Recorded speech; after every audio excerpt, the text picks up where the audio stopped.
बिस्मिल्लाहिर्रहमानिर्रहीम। अस्सलामु अलैकुम वरहमतुल्लाहि वबरकातुहू। कैसे हैं आप लोग? उम्मीद करती हूँ आप लोग खैरियत से होंगे।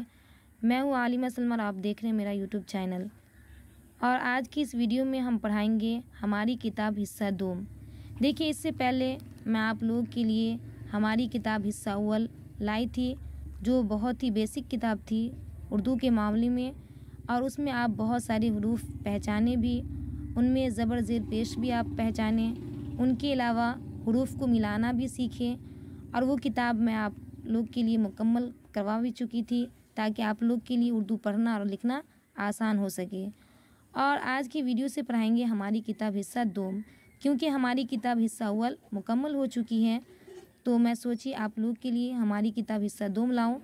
तो ये जो लाई हूँ, देखिए उसमें जो था वो बिल्कुल आसान था, क्योंकि वो शुरुआत के लिए था, ताकि अगर आप उर्दू पढ़ना सीख लीजिएगा तो उनके बाद उनसे भारी अगर उर्दू दी जाए तो आप आराम से पढ़ सके। तो इससे पहले आप हमारी किताब हिस्सा अव्वल में हरूफ को मिलाना, उनके बाद अलिफ से लेकर या तक, जिनको हरूफ तहज्जी कहा जाता है, वो पढ़ना, ये सब आप सीख चुके थे। और इस वीडियो से आप पढ़ेंगे हमारी किताब हिस्सा 2, जो उससे थोड़ी मुश्किल है। और मुश्किल ये नहीं होगी, क्योंकि आपने उर्दू पढ़ना सीख चुके हैं। तो आप उर्दू को पढ़ने के लिए सबसे पहले, अगर आप नहीं सीखें तो सबसे पहले आप वो उर्दू पढ़िए। हमारी किताब हिस्सा अव्वल हमारे यूट्यूब चैनल पर मौजूद है, और हमारे चैनल का नाम है आलिमा सलमा एजुकेटर। अगर आप मेरे चैनल को अब तक सब्सक्राइब ना किए हैं तो कर दीजिए, ताकि हर नई वीडियो की नोटिफिकेशन सबसे पहले आप तक पहुँचे। देखिए, इल्म जो है वो हासिल करने में शर्म करने की कोई बात नहीं है, क्योंकि इल्म के मामले में कहा जाता है कि इल्म जो है वो माँ के गोद से लेकर आप कब्र तक सीख सकते हैं। तो इसलिए अगर आपको उर्दू पढ़ना नहीं आ रहा है या उर्दू लिखना नहीं आ रहा है, तो आप हमें कमेंट्स के ज़रिए बता सकते हैं। इंशाअल्लाह मैं आपके लिए और भी सहूलियत लाती रहूँगी, ताकि याद करने में, पढ़ने में, लिखने में आपके लिए आसानी हो। तो अगर आप उर्दू की हमारी किताब जो है ये पहला हिस्सा अगर पढ़ चुके हैं तो बहुत अच्छी बात है, ये पढ़ना आपके लिए और भी आसान हो जाएगा। और अगर अब तक नहीं पढ़े हैं, नहीं देखे हैं, तो आप हमारे चैनल से वीडियो देख सकते हैं, याद कर सकते हैं, और अपने घरों में जो बच्चे या बच्चियां पढ़ती हैं उनको भी याद करवा सकते हैं। तो चलिए हम चलते हैं हमारी किताब हिस्सा 2 की तरफ। तो देखिए क्या है इसमें।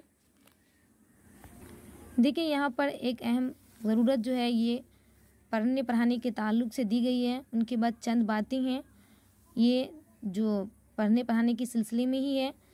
तो अगर आप उर्दू पढ़ना जानते हैं तो पढ़ भी सकते हैं, अगर नहीं जानते हैं तो ये पढ़ना आपके लिए कोई ज़रूरी नहीं है। अगर आप चाहते हैं तो आप हमें कमेंट्स के ज़रिए बता सकते हैं, मैं ये भी आपको पढ़कर समझा दूंगी। चलिए हम इनके सबक की तरफ चलते हैं। देखिए यहाँ पर दिया गया है फहरिस्त, यानी जितने असबाक इसमें जो आएंगे उनकी यहाँ पर फहरिस्त दी गई है। ये हिंदी, इंग्लिश वगैरह हर एक में होता है। इंग्लिश में जिसे आप लेसन कहते हैं, और ये जो उर्दू में इनको फहरिस्त कहते हैं। तो देखिए कितने इनमें फहरिस्त, यानी इसमें कितने असबाक हैं, तो कुल असबाक हैं इसमें 23, यानी इसमें 23 सबक हैं, जिनमें से आज पहला सबक पढ़ेंगे, और इंशाअल्लाह धीरे धीरे इन किताब को मुकम्मल कर कर फिर अगर आपको ख्वाहिश हो तो उर्दू की तीसरी भी लाएंगे। तो देखिए ये क्या है, सबसे पहले अल्लाह ने, तो हम आज जो पढ़ेंगे वो अल्लाह ने। तो चलिए हम इनके सबक की तरफ चलते हैं।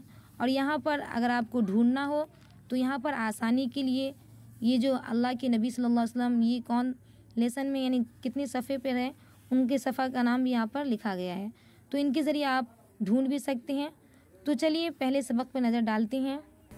देखिए क्या है, अल्लाह ने। यहाँ पर जो ये नज़्म दिया गया है, इनको आपको याद करना है।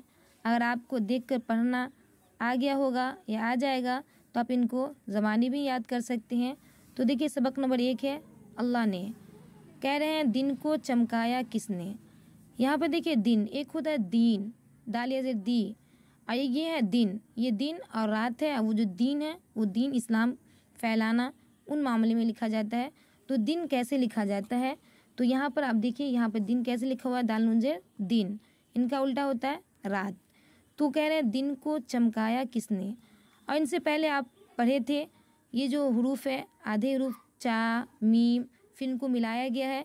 तो ये चा की शक्ल आप पढ़ चुके हैं, मीम की शक्ल भी पढ़ चुके हैं।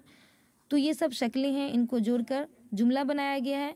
तो इनको याद भी रखना है, ताकि आपको लिखने में आसानी हो। और पढ़ने के साथ इसको लिखना भी है, प्रैक्टिस भी करना है ताकि दोनों आपको आ जाए। तो देखिए क्या है, दिन को चमकाया किसने, और ये जो है सवालिया निशान है। तो कह रहे हैं दिन को चमकाया किसने।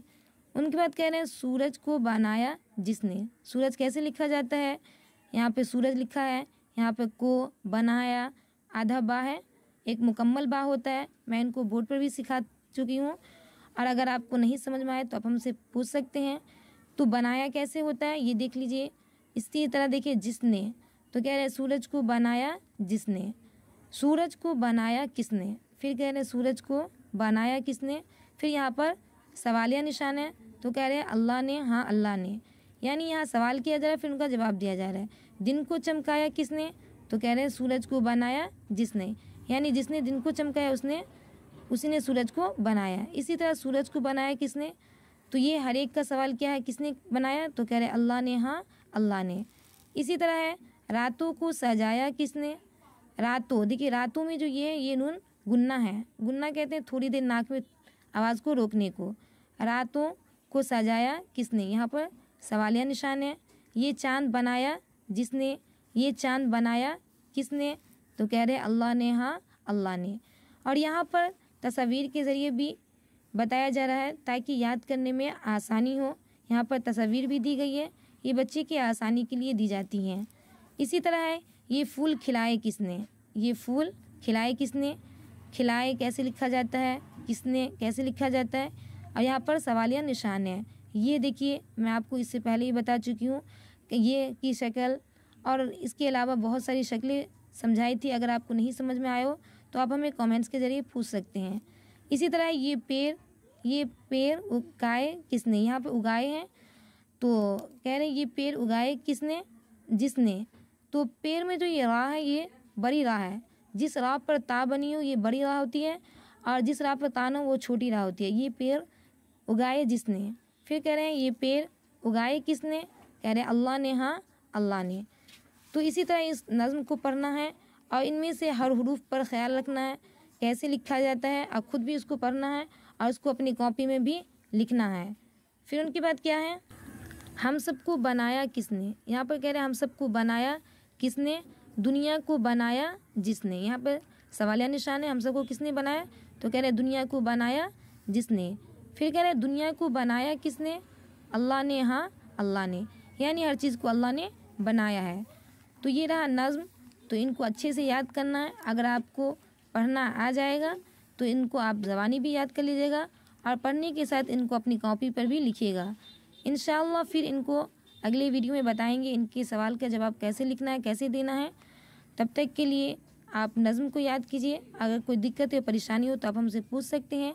इंशाअल्लाह हम पूरी कोशिश करेंगे आपको बताने की। तब तक के लिए अल्लाह हाफिज़, दुआओं में याद रखिएगा।